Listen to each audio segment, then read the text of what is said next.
Umair walaupun dia strategi perangnya hebat, tapi Umar tidak bisa dikalahkan. Umar naik di atas kuda, kakinya sampai di tanah. 2 meter lebih, tangannya saja sudah bisa mematahin leher orang gitu.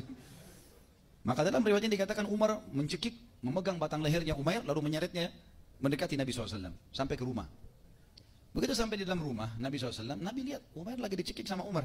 Ditanya, kenapa hai Umar? Ya Rasulullah, syaitannya Quraisy datang.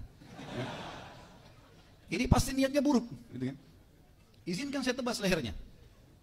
Kata Nabi SAW, biarkan dia hai Umar. Lepaskan. Karena disuruh lepaskan, maka Umar pun melepas. Umair dalam kondisi dilepas seperti itu, dia masih ikut rasa takut karena Umar sudah ada di sebelahnya. Lalu Nabi SAW berkata, wahai Umair, kenapa kau datang? Dia bilang, saya datang seperti datangnya orang-orang lain, ingin menebus anak saya Uhaib yang sedang kalian tawan. Gitu kan?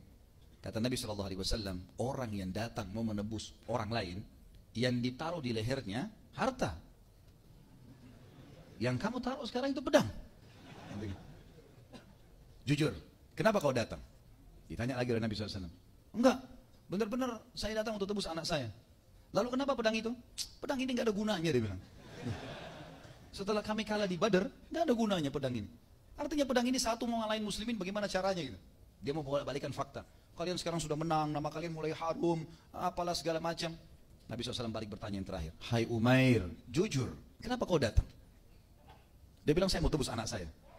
Nabi SAW bilang, wahai Umair, bagaimana pendapatmu kalau saya mengatakan, kamu duduk 3 hari yang lalu, bersama dengan Safwan ibn Umayyah sepupumu, di wilayah Hijr.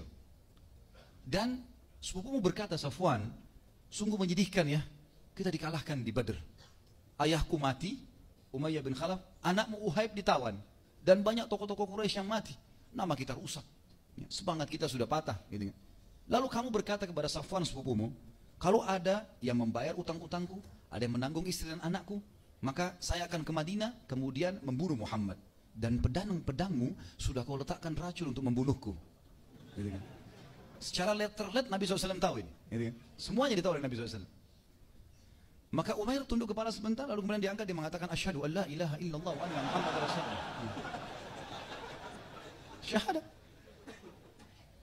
Sebagian sahabat yang ada di belakang tidak dengar penjelasan Nabi ini, nggak ngerti kenapa orang ini tiba-tiba syahadat. Gitu kan? Tapi Umar sama yang lain sudah tahu karena Nabi sebutin, pedangmu kau letakkan gini segala macam gitu kan.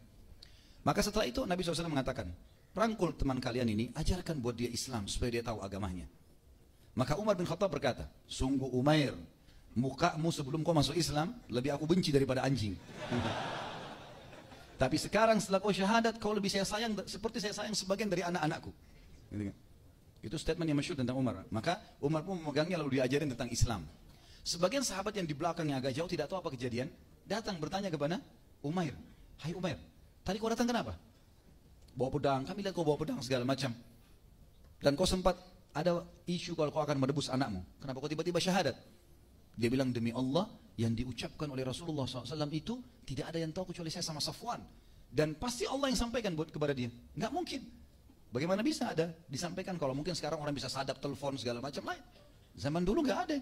Berarti nggak mungkin, gitu kan? Dan dia berakal sehingga dia bisa tangkap itu. Maka saya syahadat justru karena membuktikan tentang kebenarannya.